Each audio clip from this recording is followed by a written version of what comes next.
गणेश और बुढ़िया माई की कथा। एक बुढ़िया थी, वह बहुत ही गरीब और दृष्टिहीन थी। उसके एक बेटा और बहू थे। वह बुढ़िया सदैव गणेश जी की पूजा किया करती थी। एक दिन गणेश जी प्रकट होकर उस बुढ़िया से बोले, बुढ़िया माँ, तू जो चाहे सो मांग ले। बुढ़िया बोली, मुझे तो मांगना नहीं आता, कैसे और क्या मांगूं। तब गणेश जी बोले, अपने बहू बेटे से पूछ कर मांग ले। तब बुढ़िया ने अपने बेटे से कहा, गणेश जी कहते हैं तू कुछ मांग ले, बता मैं क्या मांगूं। पुत्र ने कहा, माँ तू धन मांग ले। बहू से पूछा तो बहू ने कहा, नाती मांग ले। तब बुढ़िया ने सोचा कि ये तो अपने अपने मतलब की बात कर रहे हैं। अतः उस बुढ़िया ने पड़ोसन से पूछा तो उन्होंने कहा, बुढ़िया तू तो थोड़े दिन जियोगी, क्यों तू धन मांगो और क्यों नाती मांगे। तू तो अपनी आँखों की रोशनी मांग ले, जिससे तेरी जिंदगी आराम से कट जाए। इस पर बुढ़िया बोली, यदि आप प्रसन्न हैं तो मुझे 9 करोड़ की माया दे, निरोगी काया दे, अमर सुहाग दे, आँखों की रोशनी दे, नाती दे, पोता दे और सब परिवार को सुख दे और अंत में मोक्ष दे।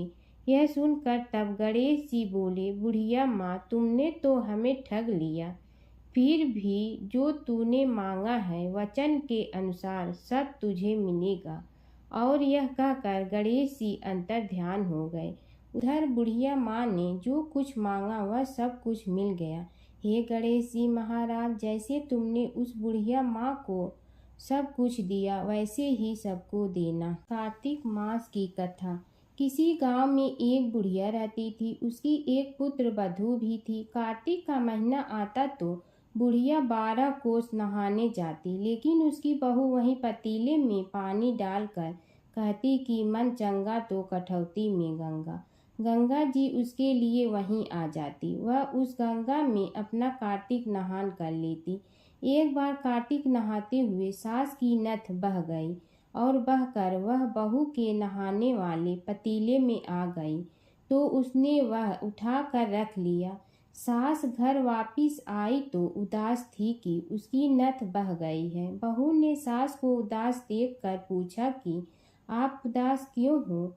सास ने कहा कि मेरी नथ गंगा जी में बह गई है। बहू ने कहा कि अच्छा, वह नथ वह तो मेरे पास है। सास ने पूछा कि वह कैसे तुम्हारे पास है। बहू ने कहा कि सासू जी, आप तो 12 कोस कार्तिक नहाने जाती हो, मैं तो यहीं कठौती में पानी डालकर नहाती हूँ कि मन चंगा तो कठौती गंगा, और गंगा जी बह कर मेरे पास आ जाती हैं, जिससे मैं स्नान कर लेती हूँ। आज गंगा जी बह कर आई तो उसी में आपकी नथ भी आ गई, जिसे मैंने उठा कर रख दिया। इस कहानी के बाद कहना चाहिए कि जैसे बहू की आई सभी के आए, लेकिन जैसे सास की आई वैसे किसी की न आए। बुढ़िया माई को मुक्ति दी तुलसी माता की कथा।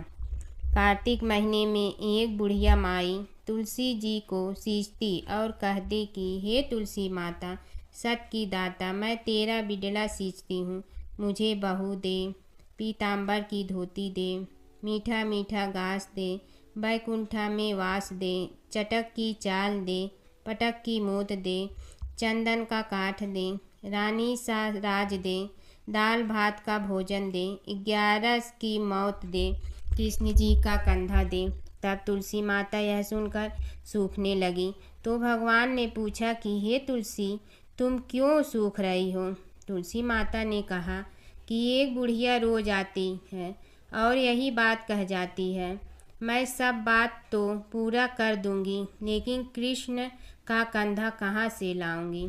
तो भगवान बोले, जब वो मरेगी तो मैं अपने आप कंधा दे आऊँगा, तू बुढ़िया माई से कह देना। जब बुढ़िया माई मर गई, सब लोग आ गए। जब माई को ले जाने लगे तो वह किसी से न उठी। तब भगवान एक 12 बरस के बालक का रूप धारण करके आए।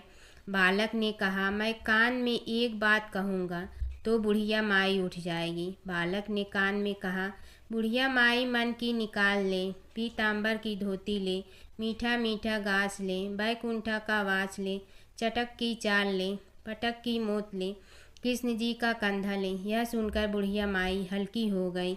भगवान ने कंधा दिया और बुढ़िया माई को मुक्ति मिल गई। हे तुलसी माता, जैसे बुढ़िया माई को मुक्ति दी वैसे सबको देना। कार्तिक मास व्रत कथा। किसी गांव में एक बुढ़िया रहती थी और वह कार्तिक का व्रत रखा करती थी। उसके व्रत खोलने के समय कृष्ण भगवान आते और एक कटोरा खिचड़ी का रख कर चले जाते। बुढ़िया के पड़ोस में एक औरत रहती थी। वह हर रोज़ यह देखकर ईर्ष्या करती कि इसका कोई नहीं है, फिर भी इसे खाने के लिए खिचड़ी मिल ही जाती है। एक दिन कार्तिक महीने का स्नान करने बुढ़िया गंगा गई। पीछे से कृष्ण भगवान उसका खिचड़ी का कटोरा रख गए। पड़ोसन ने जब खिचड़ी का कटोरा रखा देखा और देखा कि बुढ़िया नहीं है, तब वह कटोरा उठाकर घर के पिछवाड़े फेंक आई। कार्तिक स्नान के बाद बुढ़िया घर आई तो उसे खिचड़ी का कटोरा नहीं मिला और वह भूखी ही रह गई। बार बार एक ही बात कहती कि कहाँ गई मेरी खिचड़ी और कहाँ गया मेरा खिचड़ी का कटोरा। दूसरी ओर पड़ोसन ने जहाँ खिचड़ी गिराई थी वहाँ एक पौधा उगा जिसमें 2 फूल खिले। एक बार राजा उस ओर से निकला तो उसकी नज़र उन दोनों फूलों पर पड़ी और वह उन्हें तोड़कर घर ले आया। घर आने पर उसने वह फूल रानी को दिए, जिन्हें सूंघने पर रानी गर्भवती हो गई। कुछ समय बाद रानी ने 2 पुत्रों को जन्म दिया। वह दोनों जब बड़े हो गए तब वह किसी से भी बोलते नहीं थे, लेकिन जब वह दोनों शिकार पर जाते तब रास्ता में उन्हें वही बुढ़िया मिलती, जो अभी भी यही कहती कि कहाँ गई मेरी खिचड़ी और कहाँ गया मेरा कटोरा। बुढ़िया की बात सुनकर वह दोनों कहते कि हम हैं तेरी खिचड़ी और हम हैं तेरा बेला। हर बार जब भी वह शिकार पर जाते तो बुढ़िया यही बात कहती और वह दोनों वही उत्तर देते। एक बार राजा के कानों में यह बात पड़ गई। उसे आश्चर्य हुआ कि दोनों लड़के किसी से नहीं बोलते, तब यह बुढ़िया से कैसे बात करते हैं। राजा ने बुढ़िया को राजमहल बुलवाया और कहा कि हम तो किसी से यह दोनों बोलते नहीं हैं, तुमसे यह कैसे बोलते हैं। बुढ़िया ने कहा कि महाराज, मुझे नहीं पता कि यह कैसे मुझसे बोल लेते हैं। मैं तो कार्तिक का व्रत करती थी और कृष्ण भगवान मुझे खिचड़ी का बेला भर कर दे जाते थे। एक दिन मैं स्नान करके वापस आई तो मुझे वह खिचड़ी नहीं मिली। जब मैं कहने लगी कि कहाँ गई मेरी खिचड़ी और कहाँ गया मेरा बेला, तब इन दोनों लड़कों ने कहा कि तुम्हारी पड़ोसन ने तुम्हारी खिचड़ी फेंक दी थी तो उसके 2 फूल बन गए थे। वह फूल राजा तोड़कर ले गया और रानी ने सूंघा तो हम 2 लड़कों का जन्म हुआ। हमें भगवान ने ही तुम्हारे लिए भेजा है। कार्तिक माह में विष्णु भगवान की कथा। एक नगर में एक सेठ व एक सेठानी रहते थे और सेठानी रोज विष्णु भगवान की पूजा करती थी। सेठ को उसका पूजा करना बिल्कुल अच्छा नहीं लगता था। इसी वजह से एक दिन सेठ ने सेठानी को घर से निकाल दिया। घर से निकलने पर वह जंगल की ओर गई तो देखा 4 आदमी मिट्टी खोदने का काम कर रहे थे। उसने कहा कि मुझे नौकरी पर रख लो। उन्होंने उसे रख लिया, लेकिन मिट्टी खोदने से सेठानी के हाथों में छाले पड़ गए और उसके बाल भी उड़ गए। वह आदमी कहते हैं कि बहन, लगता है तुम किसी अच्छे घर की महिला हो, तुम्हें काम करने की आदत नहीं है। तुम एक काम रहने दो और हमारे घर का काम कर लिया करो।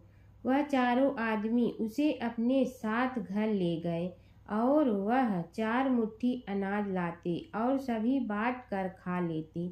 एक दिन सेठानी ने कहा कि कल से 8 मुट्ठी अनाज लाना। अगले दिन वह 8 मुट्ठी अनाज लाए और सेठानी पड़ोसन से आग मांग लाई। उसने भोजन बनाया, विष्णु भगवान को भोग लगाया, फिर सभी को खाने को दिया। सारे भाई बोले कि बहन, आज तो भोजन बहुत स्वादिष्ट बना है। सेठानी ने कहा कि भगवान का जूठा है तो स्वाद तो होगा ही।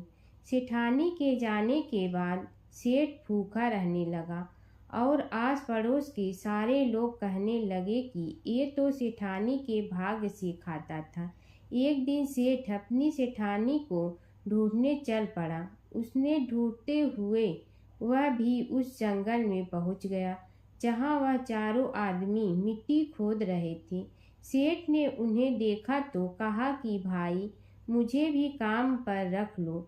उन आदमियों ने उसे काम पर रख लिया, लेकिन मिट्टी खोदने से उसके भी हाथों में छाले पड़ गए और बाल उड़ने लगे।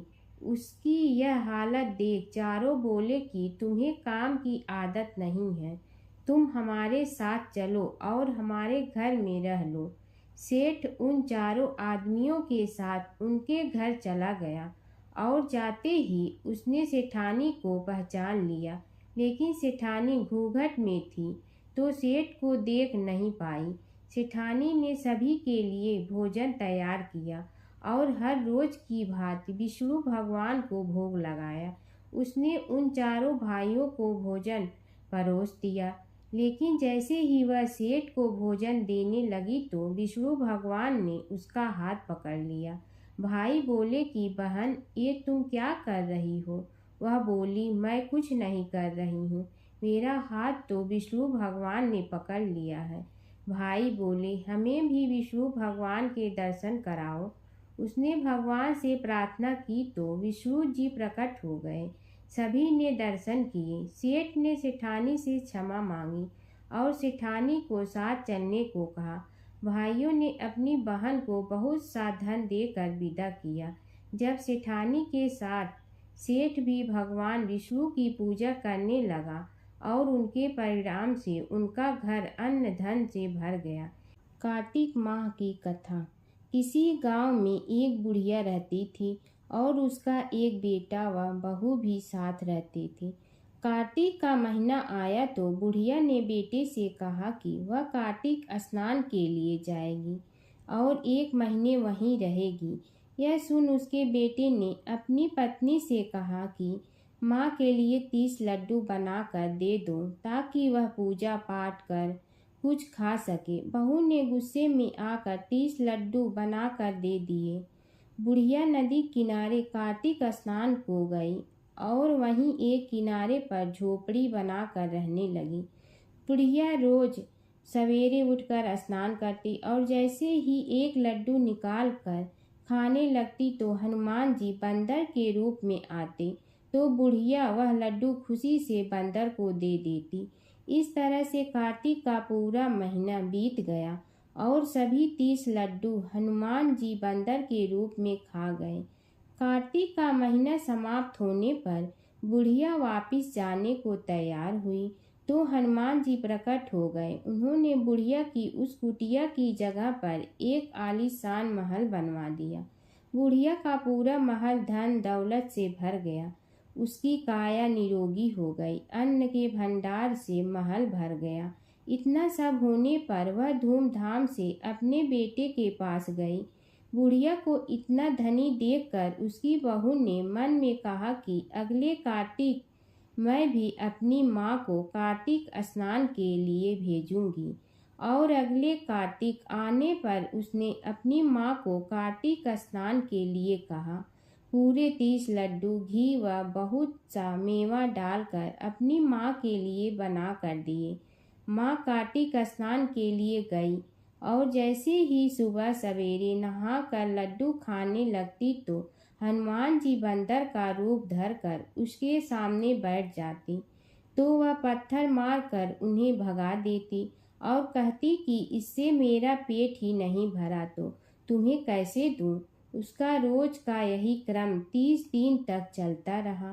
कार्तिक का महीना समाप्त हुआ तो हनुमान जी फिर से प्रकट हुए और उन्होंने बहू की माँ की कुटिया को कूड़े कचरे में बदल दिया और माँ को भिखारी बना दिया। कार्तिक महीना समाप्त होने पर बहू ने भी अपने पति से कहा कि कार्तिक का महीना खत्म हो गया है, आप मेरी माँ को गाजे बाजे के साथ लेकर आओ।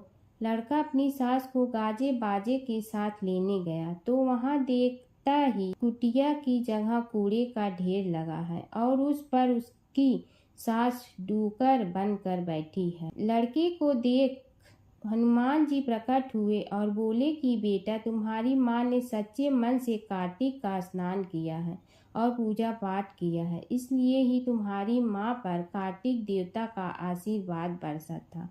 लेकिन तुम्हारी सास ने पापी मन से यह कार्य किया है और कार्तिक महीने में बेटी के घर का अन्न खाया है, इसलिए कार्तिक देवता इससे नाराज हुए, जिससे यह डूकर बन गई है। कहानी के बाद हाथ जोड़कर कहना चाहिए कि हे कार्तिक देवता, जैसे आप लड़के की माँ पर बरसे वैसे ही आप सभी पर बरसना। कार्तिक मास की कथा। एक समय की बात है, किसी नगर में एक बूढ़ा व्यक्ति रहता था और उसकी 7 बहुएं थी। एक बार कार्तिक का महीना आया और उसने अपनी बहुओं से कहा कि मैं कार्तिक का स्नान करूँगा, क्या तुम इसे निभा दोगी? 7 में से 6 बहुएं ने मना कर दिया, लेकिन बड़ी बहू ने कहा कि मैं निभा दूंगी। बूढ़ा हर रोज सुबह उठता और नदी पर स्नान कर कर घर आता। गीली धोती को वह बड़ी बहू के आंगन में सुखा देता। जैसे उस गीली धोती में से पानी की बूंदें जमीन पर गिरती, वैसे ही वह हीरे मोतियों में बदल जाती।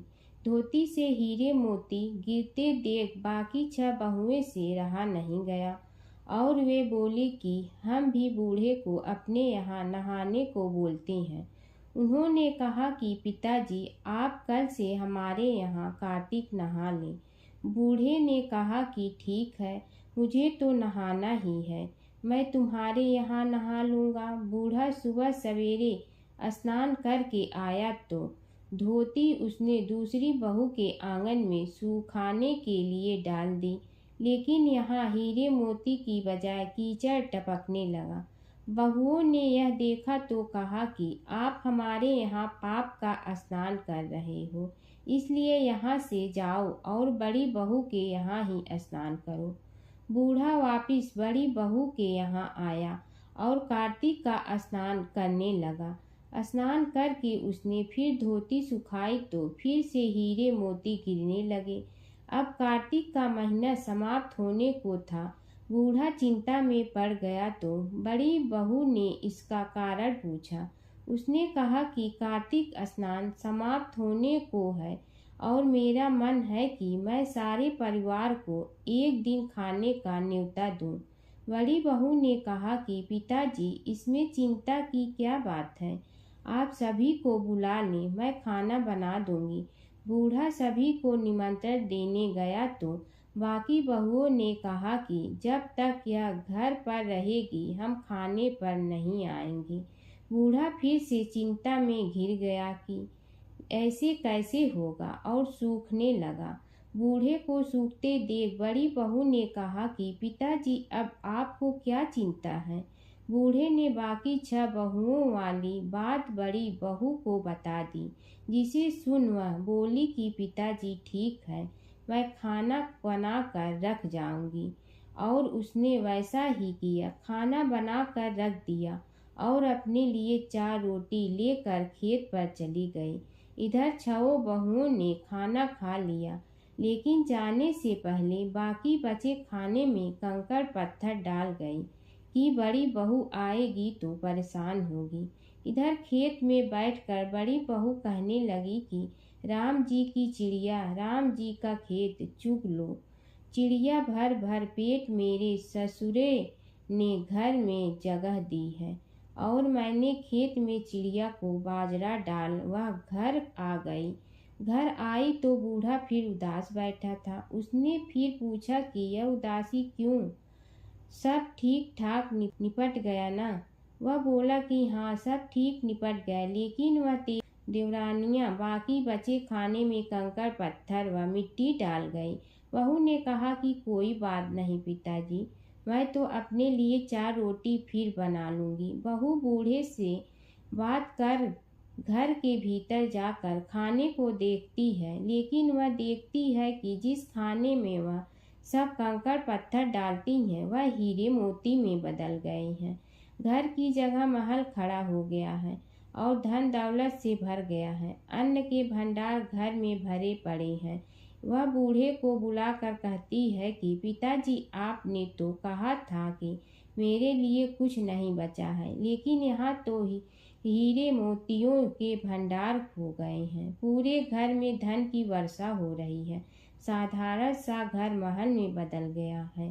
बूढ़ा सब चीजें देखकर बोला कि बेटी, तुमने सच्चे मन से कार्तिक स्नान सच्चे मन से निभाया था, लेकिन बाकी बहुओं ने पापी मन से इसे निभाया। इसलिए कार्तिक देवता तुमसे प्रसन्न हुए और यह फल दिया है।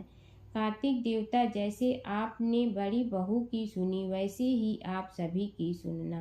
बात है, एक छोटी सी लड़की थी जो कार्तिक नहाया करती थी। कार्तिक का महीना पूरा हुआ तो सब कहने लगे कि गंगा जी जाए या जमुना जी जाएं या हरिद्वार होकर आए। एक स्त्री बोली कि मैं तो राई दामोदर भगवान को जिमाऊंगी। सब पूछने लगी कि वे कैसे होते हैं। स्त्री बोली कि मोर मुकुट, गले में बैजंती माला और हाथ में पीताम्बर, ऐसे होते हैं राई दामोदर भगवान। वह लड़की अपने घर आई, भगवान की रसोई बनाई, मंदिर में आई, बोली, आओ मेरे भगवान, आओ जीमो। मंदिर में भगवान नहीं मिले। मंदिर से शहर में गई, शहर से जंगल गई, जंगल से पहाड़ों पर चढ़ गई। भगवान को पुकारते सुबह से शाम हो गई। भगवान लड़की को पहाड़ पर चढ़ते देख बोले कि यह तो ऊपर से गिरकर मर जाएगी और मेरे सिर इसकी हत्या लगेगी। इसे दर्शन देने ही होंगे। भगवान ब्राह्मण का रूप धर कर आए और बोले, चल बेटा, मैं तेरा भगवान हूँ, तू मुझे जिमा दे। लड़की बोली कि नहीं, तुम मेरे भगवान नहीं हो। ब्राह्मण बोला कि तेरे भगवान कैसे हैं? उसने कहा, मेरे भगवान तो मोर मुकुट वाले, गले में बैजंती माला पहने हुए और हाथ में पीताम्बर लिए हुए हैं। ब्राह्मण बोला, अच्छा, ऐसे हैं तेरे भगवान? हाँ, ऐसे हैं मेरे भगवान। अब भगवान ने लड़की के सामने अपना चतुर्भुज रूप दिखाया। अब लड़की खुश हो गई और बोली कि हाँ, तुम ही हो मेरे भगवान। अब आगे आगे वह छोटी लड़की भाग रही थी और पीछे भगवान आ रहे थे। भागते भागते संग की सहेलियां से बोली कि मेरे घर मेरे भगवान आए हैं। उनमें से किसी एक ने कहा कि देखो तो इसके भगवान कैसे हैं। जिनके भाग्य में भगवान के दर्शन लिखे थे उन्हें हो गए। हे राई दामोदर भगवान, जैसे आपने लड़की को दर्शन दिए वैसे ही सभी को देना। पीपल पथवारी की कहानी। एक गुजरी थी। उसने अपनी बहू से कहा कि तू दूध दही बेचा। तो वह दूध दही बेचने गई। कार्तिक महीना था। वहाँ पर सब औरतें पीपल सींचने आती थीं, तो वह भी बैठ गई और औरतों से पूछने लगी कि तुम क्या कर रही हो। तो औरतें बोली कि हम तो पीपल की पथवारी सींच रही हूँ। तो उसने पूछा, इससे क्या होता है? औरतें ने जवाब दिया कि इसके करने से अन्न धन मिलता है, वर्षों का बिछड़ा हुआ पति मिलता है। उस गुजरी ने कहा कि तुम तो पानी सींच रही हो, मैं तो दूध दही से सींचूंगी। उसकी सास रोज कहती कि तू दूध दही बेचकर पैसे ला कर दे। तो उसने कहा, जब कार्तिक का महीना पूरा हो जाएगा तब ला दूंगी। और कार्तिक का महीना पूरा हो गया। पूनम के दिन गुजरी पीपल पथवारी के पास धरना लेकर बैठ गई। पीपल ने पूछा कि तू यहाँ क्यों बैठी है? उसने कहा, मेरी सास दूध दही के पैसे मांगेंगी। तो पीपल ने कहा, मेरे पास पैसे नहीं हैं। यह पत्थर, डंडे, पान पत्ते पड़े हैं, वह ले जा और गुल्लक में रख देना। जब सास ने पूछा, पैसे लाई है? तो गुजरी ने कहा, मैंने पैसे गुल्लक में रखे हैं। तब सास ने गुल्लक खोल कर देखी तो सास देखती रह गई कि उसमें हीरे मोती जगमगा रहे हैं। पत्थर, डंडे और पत्तों का धन हो गया। सास बोली कि बहू, इतना पैसा कहाँ से लाई?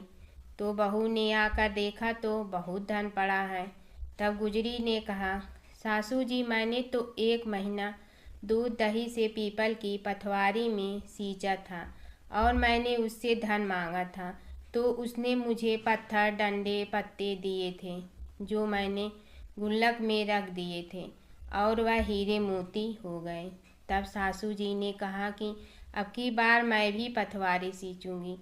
सासू दूध दही तो बेच आती और हांडी धोकर पीपल पथवारी में रख आती और बहू से कहती कि तू मेरे से पैसे मांग। तो बहू ने कहा कि कभी बहू भी सास से पैसे मांगती है। तो सास बोली कि तू मेरे से पैसे मांग। तो बहू ने सास से दूध दही के पैसे मांगे। तो सासू जी पीपल पथवारी पर जाकर धड़ल्ला लेकर बैठ गई।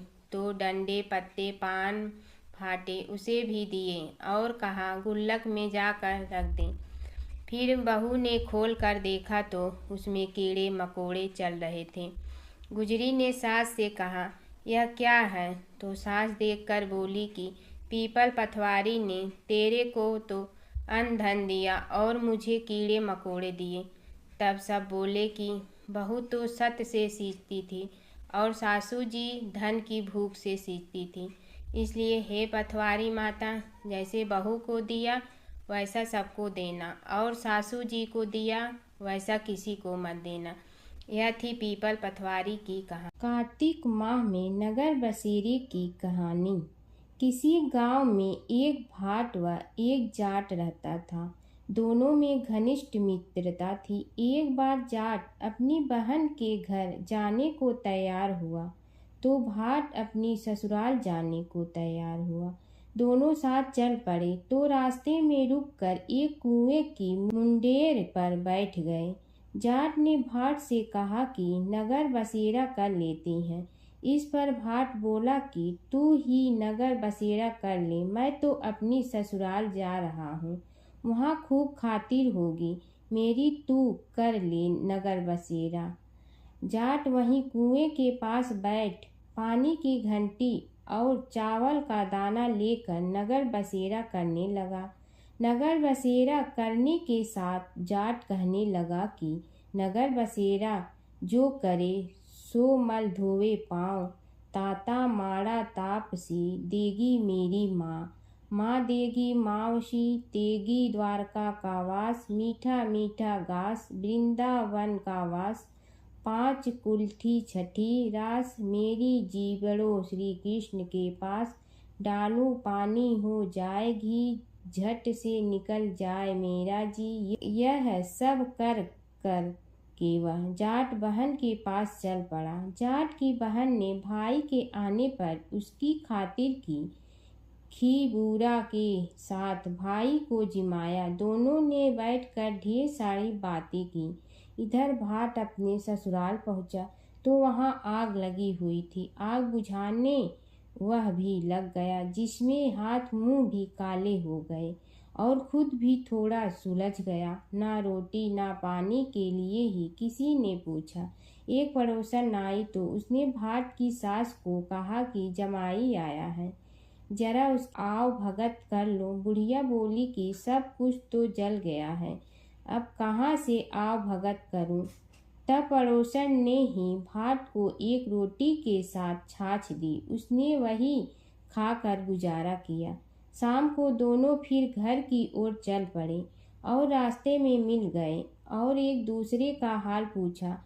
भाट बोला कि मेरी ससुराल में तो आग लगी हुई थी, आग बुझाते मैं खुद काला हो गया हूँ, ना रोटी मिली ना पानी। जाट बोला कि मेरी तो बहुत खातिर हुई। फिर बोला कि मैंने कहा था ना कि नगर बसेरा कर ले, अब कर ले, लेकिन भाट ने फिर मना कर दिया। कहने लगा कि तेरी मौसी है, पता नहीं रोटी दे या ना दे, तेरी तो माँ है, दही चूरमा का पेड़ा धरा पाएगा। भाट ने फिर नगर बसेरा नहीं किया।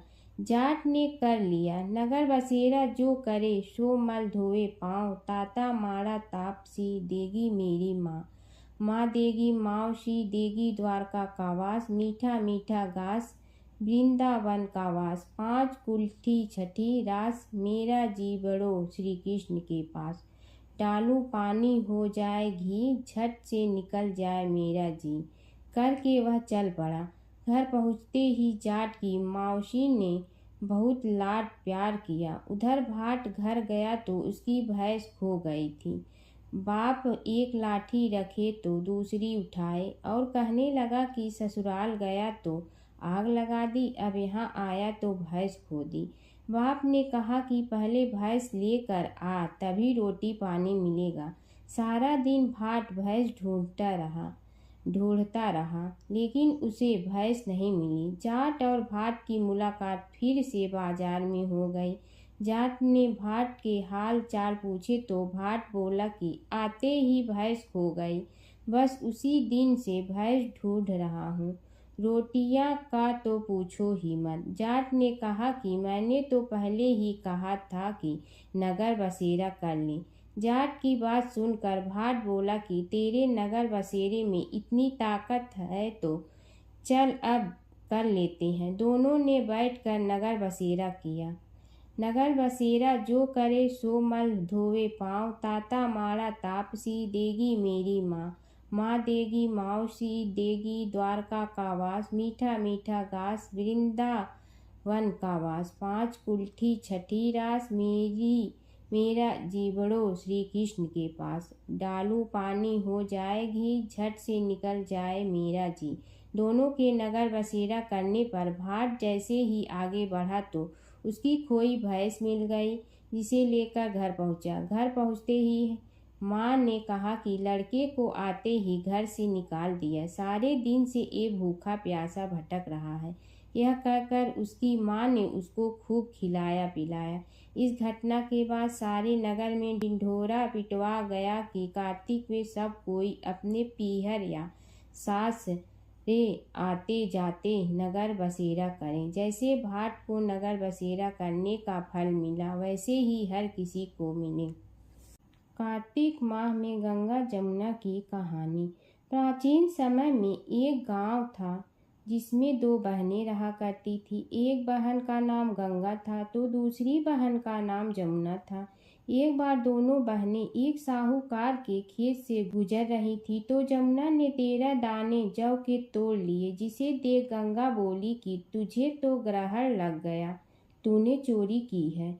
इस पर जमुना बोली कि अब मेरा ग्रहण कैसे धुलेगा। गंगा ने कहा कि तुझे 12 साल तक साहूकार के यहाँ नौकरी करनी पड़ेगी, तभी तेरा पाप धुलेगा और ग्रहण से मुक्ति मिलेगी।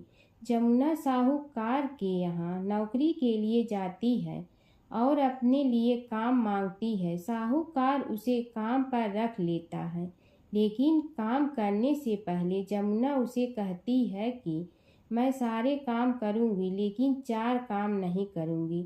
जूठे बर्तन नहीं मांजूंगी, झाड़ू नहीं लगाऊंगी, बिस्तर नहीं बिछाऊंगी और दिया नहीं जलाऊंगी। 12 साल के बाद कुंभ का मेला लगा तो साहूकारनी भी कुंभ नहाने जाने लगी। जमुना ने उसे जाते देख कहा कि कुंभ के मेले में मेरी बहन गंगा मिलेगी तो उसे यह सोने का टक्का दे देना, इससे वह अपने हाथों में सुंदर चूड़ियाँ पहन लेगी। साहूकारनी ने कुंभ के मेले में गंगा को वह सोने का टका दे दिया। गंगा ने उनसे वह टका लेते हुए कहा कि मेरी बहन को कहना कि उसके 12 वर्ष पूरे हो गए हैं, अब वह वहाँ वापस आ जा। साहूकार व साहूकारनी वापस घर आए तब जमुना मटके में पानी भर रही थी। दोनों जमुना से बोले कि हमने सोने का वह टका तेरी बहन गंगा को दे दिया था और उसने कहा है कि तेरे 12 वर्ष पूरे हो गए हैं, इसलिए अब तुम वापस जाओ। यह समाचार सुनते ही जमुना सहस्त्र धारा में बदल गई और बहने लगी। जमुना जी का यह रूप देखकर साहूकार और साहूकारनी परेशान हो गई थी। हमारे घर में जमुना माता ने काम किया, हमें तो अब ग्रहण लग गया है, हम यह ग्रहण कैसे उतारेंगे। जमुना भागकर गंगा माता के पास चली गई। गंगा ने जमुना से पूछा कि तुम साहूकारनी से कुछ कहकर आई हो या ऐसे ही बिना बताए आ गई। तब जमुना बोली कि मैं तो कुछ भी बताकर नहीं आई हूँ। गंगा ने कहा कि जा उन्हें धीरज दे आ, नहीं तो उन्हें जीवन भर असंतोष ही रहेगा। गंगा के कहने पर जमुना माता ने साहूकारनी को सपने में दर्शन दिए और कहा कि तुम दोनों उल्टे माथे क्यों पड़े हो, जाओ उठकर खाओ पियो। तब दोनों बोले कि हम कैसे उठें, हमें तो ग्रहण लगा है, क्योंकि हमने उल्टे सीधे और पता नहीं कितने नीच कार्य आपसे कराए हैं। तब जमुना जी बोली कि तुम्हें ग्रहण नहीं लगा है, ग्रहण तो मुझे लगा था कि मैंने तुम्हारे खेत से 13 दाने जौ के चुराए थे। मैं तो अपना ग्रहण उतारने तुम्हारे घर आई थी। मेरा ग्रहण तुम्हारे घर में 12 वर्ष तक रहने से उतर गया है और मेरी मुक्ति हो गई है। जमुना जी ने कहा कि तुम्हें कोई ग्रहण नहीं लगा है, उल्टे मेरे 12 वर्ष तक यहाँ रहने से तुम्हारी भी मुक्ति हो गई है। यह कहकर जमुना जी स्वप्न से चली गई। दोनों उठकर देखते हैं कि उनके घर में पहले से भी अधिक धन हो गया है। हे जमुना माता, जैसे आपने साहूकार व साहूकारनी की मुक्ति कराई, वैसे ही आप अपने सभी भक्तों की करना। तारा भोजन की कथा। एक राजा की लड़की कार्तिक मास में तारा भोजन करती थी। उसने अपने पिताजी से कहा, पिताजी मुझे 9 लाख सोने के तारे बनवा दो, मैं दान करूंगी। राजा ने सुनार को बुलाया और कहा कि मेरी बेटी कार्तिक मास में तारा भोजन करती है, तुम 9 लाख तारे बना दो। सुनार चिंता करने लगा। तब उसकी पत्नी ने पूछा कि तुम उदास क्यों रहते हो। उसने कहा, राजा जी ने 9 लाख तारे बनाने के लिए कहा है, मैं कैसे बनाऊं, मुझे तो तारे बनाने नहीं आते। पत्नी ने कहा, राजा की बात है, इसमें परेशान होने की क्या बात है। गोल 7 पतरा काट के कलियां काट देना, राजा जी को दे आना। सुनार ने ऐसा ही किया, राजा जी को दे आया। राजा की लड़की ने 9 लाख तारे और बहुत सार धन कपड़े दान दिया। भगवान का सिंहासन डोलने लगा। भगवान ने कहा, देखो मेरे नेम व्रत पर कौन है। 3 कूट देखा तो कोई नहीं था। चौथे कूट देखा कि राजा की लड़की तारा भोजन कर रही है। भगवान ने कहा, उसे ले आओ, उसने व्रत किए हैं। भगवान के दूतों ने कहा, चलो तुम्हें भगवान ने बुलाया है। उसने कहा, मैं अकेले नहीं जाऊंगी, मैं तो सारी प्रजा को, उस सुनार को जिसने मेरे तारे बनाए, जिसने कहानी सुनी, सबको लेकर जाऊंगी। दूत उसके लिए बड़ा विमान लाएगी, चलो। वह कहने लगी, हाँ अब मैं चलूंगी। सब विमान में बैठकर जाने लगे। रास्ते में राजा की बेटी को अभिमान हो गया, मैं तारा भोजन व्रत नहीं करती तो पूरे के पूरे गांव को स्वर्ग कैसे मिलता। भगवान के दूत ने उसे वहीं से नीचे उतार दिया कि तुम्हें घमंड हो गया है, इसलिए तेरा सारा पुण्य नष्ट हो गया है। दूत भगवान के पास पहुँचे तो भगवान ने कहा, इन सब में तारा भोजन व्रत करने वाली लड़की कौन सी है। दूत बोले, उसने घमंड किया, इसलिए हम पृथ्वी लोक पर ही छोड़ आए। भगवान बोले, नहीं, उसे लेकर आओ। लड़की ने कार्तिक के भगवान से बार बार क्षमा मांग ली है। क्षमा करो भगवान। कार्तिक मास में तारा भोजन करने के पुण्य से राजा की लड़की को भगवान श्री हरि विष्णु के चरणों में स्थान प्राप्त हुआ। हे कार्तिकेय राय दामोदर जी, भगवान राजा की लड़की को स्वर्ग लोक मिला, वैसे भगवान सबको स्वर्ग लोक देना। माता सीता की कथा। यह कहानी सीता माता कहती थी और श्री राम इसे सुना करते थे। एक दिन श्री राम भगवान को किसी काम के लिए बाहर जाना पड़ा। तो सीता माता कहने लगी कि भगवान, मेरा तो 12 वर्ष का नित्य नियम है। अब आप बाहर जाएंगे तो मैं अपनी कहानी किसे सुनाऊंगी। श्री राम ने कहा कि तुम कुएं की पाल पर जाकर बैठ जाना और वहाँ जो औरतें पानी भरने आएंगी उन्हें अपनी कहानी सुना देना। सीता माता कुएं की पाल पर जाकर बैठ जाती हैं। एक स्त्री आई, उसने रेशम की जड़ी की साड़ी पहन रखी थी और सोने का घड़ा ले रखा था। सीता माता उसे देख कहती हैं कि बहन, मेरा 12 वर्ष का नित्यनेम सुन लो। पर वह स्त्री बोली कि मैं तुम्हारा नित्यनेम सुनूंगी तो मुझे घर जाने में देरी हो जाएगी और मेरी सास मुझसे लड़ेंगी। उसने कहानी नहीं सुनी और चली गई। उसकी रेशम जड़ी की साड़ी फट गई। सोने का घड़ा मिट्टी के घड़े में बदल गया। सास ने देखा तो पूछा कि ये किसका दोष अपने सिर लेकर आ गई है। बहू ने कहा कि कुएं पर एक औरत बैठी थी। उसने कहानी सुनने के लिए कहा, लेकिन मैंने सुनी नहीं, जिसका यह फल मिला है। बहू की बात सुनकर अगले दिन वही साड़ी और घड़ा लेकर सास कुएं की पाल पर गई। सास को वहीं माता सीता बैठी मिली तो माता सीता ने कहा कि बहन, मेरी कहानी सुन लीजिए। सास बोली कि एक बार छोड़, मैं तो 4 बार कहानी सुन लूंगी। राम आए, लक्ष्मण आए, देश के पुजारी आए, नित नेम का नेम लाए, आओ राम बैठो राम। तपी रसोई जियो राम, माखन मिश्री खाओ राम। दूध बतासा पियो राम, सूत के पलका मोठो राम। साल दुसाला पोठो राम, साल दुसाला ओढ़ो राम। जब बोलो जब राम ही राम, राम संवारे सबके काम। खाली घर भंडार भरेंगे, सबका बेड़ा पार करेंगे। श्री राम जय राम जय जय राम। सास बोली कि बहन, कहानी तो बहुत अच्छी लगी। कहानी सुनकर सास घर चली गई और उसकी साड़ी फिर से रेशम जड़ी की बन गई। मिट्टी का घड़ा फिर सोने के घड़े में बदल गया। बहू कहने लगी, सासू माँ, आपने ये सब कैसे किया। सास ने कहा कि बहू, तू दोष लगा के आई थी और मैं अब दोष उतार कर आ रही हूँ। बहू ने फिर पूछा कि वह कुएं वाली स्त्री कौन है। सास बोली कि वे सीता माता थीं। वे पुराने से नया कर देती हैं, खाली घर में भंडार भर देती हैं। वह लक्ष्मी जी का वास घर में कर देती हैं। आदमी की जो भी इच्छा हो उसे पूरा कर देती हैं। बहू बोली कि ऐसी कहानी मुझे भी सुना दो। सास बोली कि ठीक है, तुम भी सुनो। और सास ने कहानी शुरू की।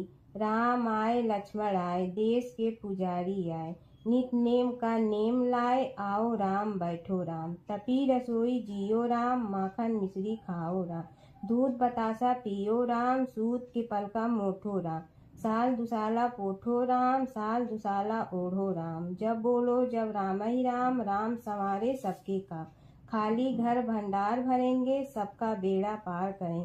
श्री राम जय जय राम। कहानी सुनकर बहू बोली कि कहानी तो बहुत अच्छी है। सास ने कहा कि ठीक है, इस कहानी को रोज कहा करेंगे। अब सास बहू रोज सवेरे उठती, नहाती धोती और पूजा करने के बाद नित्य की सीता की कहानी कहती। एक दिन उनके यहाँ एक पड़ोस की औरत आई और बोली कि बहन, जरा सी आँच दें ना। तो वह बोली कि आज तो अभी हमने जलाई ही नहीं। पड़ोसन ने कहा कि तुम सुबह 4 बजे से उठकर क्या कर रही हो। फिर उन्होंने कहा कि सुबह उठकर हम पूजा करते हैं, फिर सीता माता की नित्य नेम की कहानी कहते हैं। पड़ोसन ने उसकी बात सुनकर फिर कहा कि सीता माता की कहानी कहने से तुम्हें क्या मिलता है। वे बोली कि इनकी कहानी कहने से घर में भंडार भर जाते हैं, सारे काम सिद्ध होते हैं, मन की इच्छा भी पूरी हो जाती है। पड़ोसन कहती है कि बहन, ऐसी कहानी तो मुझे भी सुना दो।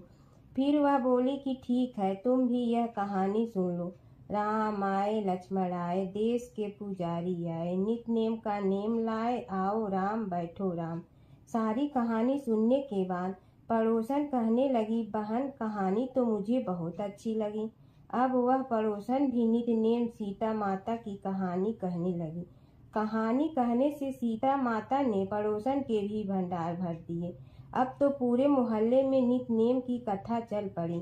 हर किसी की मनोकामना पूरी होने लगी। हे सीता माता, जैसे आपने उनके भंडार भरे, वैसे ही आप हमारे भी भंडार भरना, सबकी भरना, कहानी सुनने वाले के भी और कहानी कहने वाले के भी। एक बूढ़ा ब्राह्मण था। वह रोज पीपल को जल से सींचता था। पीपल में से रोज एक लड़की निकलती और कहती, पिताजी मैं आपके साथ जाऊंगी।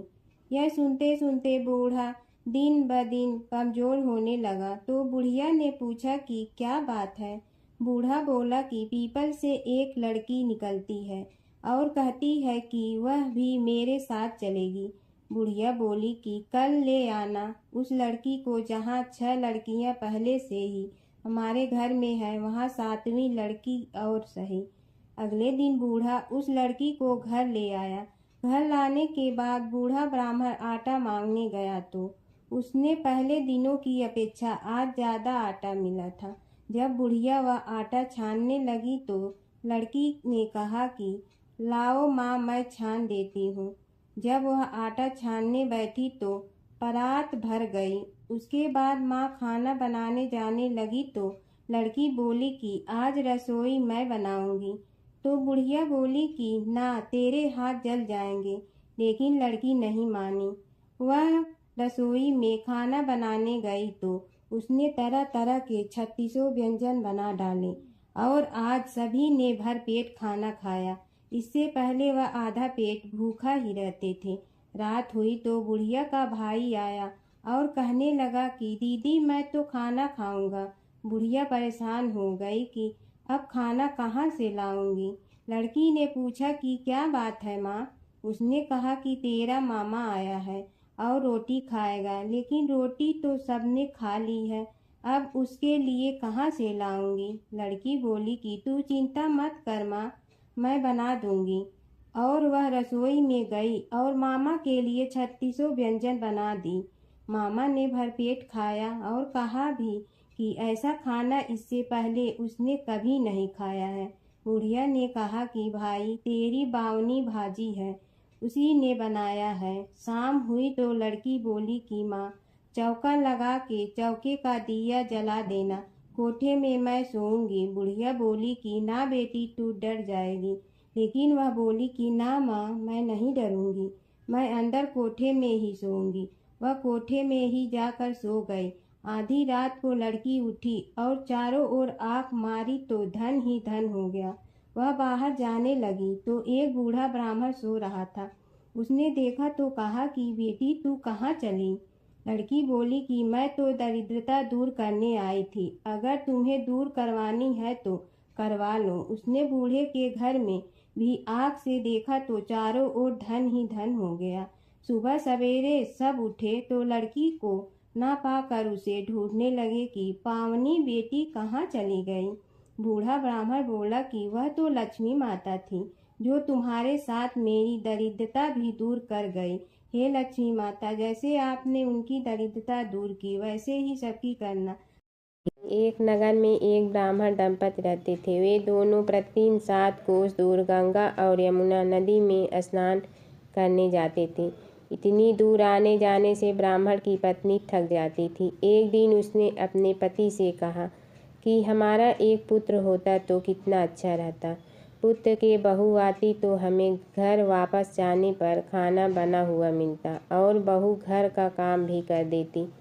अपनी पत्नी की बात सुनकर ब्राह्मण ने कहा कि तूने बात तो सही कही है, चल मैं तेरे लिए बहू ला ही देती हूँ। ब्राह्मण ने कहा कि एक पोटली में आटा डालकर कुछ मोहरे रख दे। ब्राह्मण के कहे अनुसार उसने पोटली बांध कर दे दी। पोटली लेकर ब्राह्मण चला गया। ब्राह्मण सफ़र के दौरान यमुना के किनारे बहुत ही सुंदर लड़कियां दिखाई दी। वे रेत में घर बनाकर खेल रही थीं। उनमें से एक लड़की ने कहा कि मैं अपना घर नहीं बिगाड़ूंगी, मुझे तो रहने के लिए एक घर चाहिए। लड़की की बात सुनकर ब्राह्मण मन ही मन सोचने लगा कि बहू बनाने के लिए यही लड़की उचित है।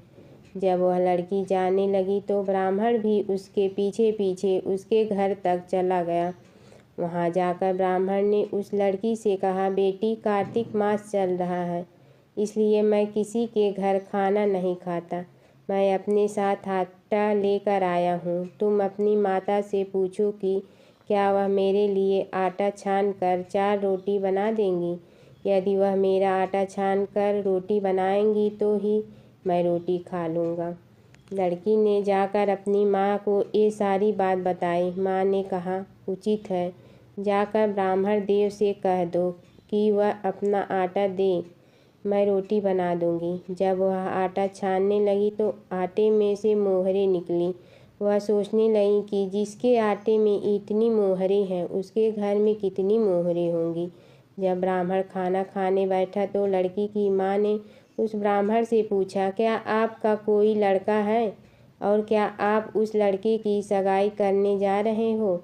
यह सुनकर ब्राह्मण ने कहा कि मेरे लड़का तो काशी में पढ़ने गया हुआ है, लेकिन यदि तुम कहो तो खाड़ कटोरे से विवाह करके तेरी बेटी को अपने साथ ले जाऊं। लड़की की माँ ने कहा, ठीक है ब्राह्मण देव। इस पर लड़की की माँ ने लड़की की खाट कटोरे से शादी करके ब्राह्मण के साथ भेज दिया। ब्राह्मण ने घर आकर कहा, रामू की माँ, दरवाज़ा खोल कर देख, मैं तेरे लिए बहू लेकर आया हूँ। ब्राह्मण की पत्नी भीतर से ही बोली, हमारे तो कोई बेटा बेटी नहीं है, तो बहू कहाँ से आए। दुनिया ताने मारती थी, अब आप भी मारने लगे। ब्राह्मण ने कहा, तू दरवाज़ा खोल कर तो देख। जब ब्रह्मचारी ने दरवाज़ा खोला तो सामने बहू को खड़ी देखा। उसने बहू का स्वागत किया और आदर सत्कार से अंदर ले गए। अब जब ब्राह्मण अपनी पत्नी के साथ नदी स्नान करने जाता तो पीछे से बहू घर का सारा काम करके और खाना बना कर रखती थी। वह उनके कपड़े धोती और रात को हाथ पैर भी दबाती थी। इस तरह बहुत दिन बीत गए। ब्रह्मचारी ने अपनी बहू से कहा कि बहू, कभी भी चूल्हे की आग मत बुझने देना और मटके का पानी खत्म मत होने देना। परंतु एक दिन चूल्हे की आग बुझ गई। यह देखकर बहू घबरा गई और भागी भागी अपनी पड़ोसन के पास गई और कहा कि मेरे चूल्हे की आग बुझ गई है, मुझे थोड़ी आग चाहिए। मेरे सास ससुर सुबह 5 बजे से गए हुए हैं, वह थके हुए घर आएंगे, इसलिए मुझे उनके लिए खाना बनाना है। यह सुनकर पड़ोसन ने कहा कि तू तो बावली है, तुझे यह दोनों मिलकर पागल बना रहे हैं। इनके कोई पुत्र नहीं है, ये निसंतान है। बहू ने कहा, नहीं, ऐसा मत बोलो, इनका बेटा तो बनारस काशी में पढ़ने गया हुआ है। इस पर पड़ोसन ने कहा कि यह तुझे झूठ बोलकर लाए हैं, मेरी बात सच मान, इनके कोई बेटा नहीं है। अब बहू पड़ोसन की बातों में आ गई और कहने लगी कि अब आप ही बताओ मैं क्या करूं। पड़ोसन ने कहा कि क्या है, जब तुम्हारे सास ससुर आए तो जली हुई रोटियां बना कर देना और बिना नमक की दाल बना कर देना। खीर की करछी दाल में और दाल की करछी खीर में डाल देना। पड़ोसन ने उसे अच्छे से सिखा पढ़ा दिया। फिर जब उसने सास ससुर घर आए तो उसने न तो उनका आदर सत्कार किया, ना ही उनके कपड़े धोए। जब उसने सास ससुर को खाना दिया तो सास बोली, बहू, आज यह रोटियां जली हुई क्यों हैं और दाल भी अलूनी है। तब बहू ने पलट कर कहा कि एक दिन ऐसा खाना खा लोगे तो कुछ बिगड़ नहीं जाएगा। तुम्हारा सास ससुर को खरी खोटी सुनाकर वह फिर से पड़ोसन के पास गई और बोला कि अब आगे क्या करना है। पड़ोसन ने कहा कि अब तुम 7 कोठों की चाबी मांग लेना। अगले दिन जब भी स्नान करने के लिए जाने लगे तो बहू अड़ गई कि मुझे तो 7 कोठों की चाबी चाहिए। तब ससुर ने कहा कि इसे चाबी दे दो। तब सास ने बहू को चाबी दे दी। सास ससुर के जाने के बाद जब बहू ने दरवाजे खोले तो देखा कि किसी में अन्न भरा है, किसी में धन भरा है और किसी कोठे में बर्तन पड़े हैं। जब उसने सबसे ऊपर का 7वां कोठा खोला तो देखा कि शिव जी, पार्वती माता, लक्ष्मी, गणेश जी, पीपल पथवारी, कार्तिक के ठाकुर, राई, दामोदर, तुलसी जी का बिड़वा, गंगा, यमुना और 33 कोटि देवी देवता विराजमान है। वहीं पर एक लड़का चंदन की चौकी पर बैठा माला जप रहा है। यह सब देखकर उसने लड़के से पूछा कि तुम कौन हो? तब लड़का बोला कि मैं तेरा पति हूँ। अभी दरवाज़ा बंद कर दे, जब मेरे माता पिता आएंगे तब दरवाज़ा खोलना। यह सब देखकर बहू बहुत खुश हुई और 16 श्रृंगार कर सुंदर वस्त्र पहनकर अपने सास ससुर का इंतजार करने लगी। उसने अपने सास ससुर के लिए अच्छे अच्छे पकवान बनाए। जब उसके सास ससुर घर पर आए तो उसने उनका आदर सत्कार किया और प्रेम पूर्वक खाना खिलाया और हाथ पैर दबाने लगी। पैर दबाते दबाते बहू ने कहा कि माँ, आप इतनी दूर गंगा यमुना स्नान करने के लिए जाती हो तो आप थक जाती हो, इसलिए आप घर पर ही स्नान क्यों नहीं कर लेती? यह सुनकर सास कहने लगी कि बेटी, गंगा यमुना घर पर तो नहीं बहती हैं। तब उसने कहा, हाँ माँ जी, बहती हैं, चलो मैं आपको दिखाती हूँ। जब बहू ने 7वां कोठा खोल कर दिखाया तो उसमें शिव जी, पार्वती जी, गणेश जी, लक्ष्मी जी, पीपल पथवारी, कार्तिक के ठाकुर, राई, दामोदर, तुलसी जी का बिड़वा, गंगा यमुना बह रही थी और 33 कोटि देवी देवता विराजमान हैं। वहीं चौकी पर बैठा एक लड़का माला जप रहा है। माँ ने उसे देखकर कहा कि बेटा, तुम कौन हो? लड़का बोला, माँ, मैं तेरा बेटा हूँ। तब ब्रह्माणी ने पूछा कि तू कहाँ से आया है?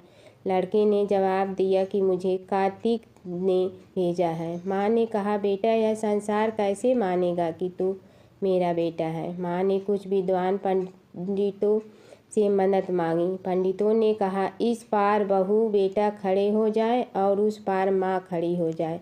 माँ ने चमड़े की अंगिया पहनी हो और छाती में से दूध की धार निकलकर बेटे की दाढ़ी मूछ भिगे और पवन पानी से गठजोड़ा बंधे, तब मानेंगे कि यह इस माँ का बेटा है।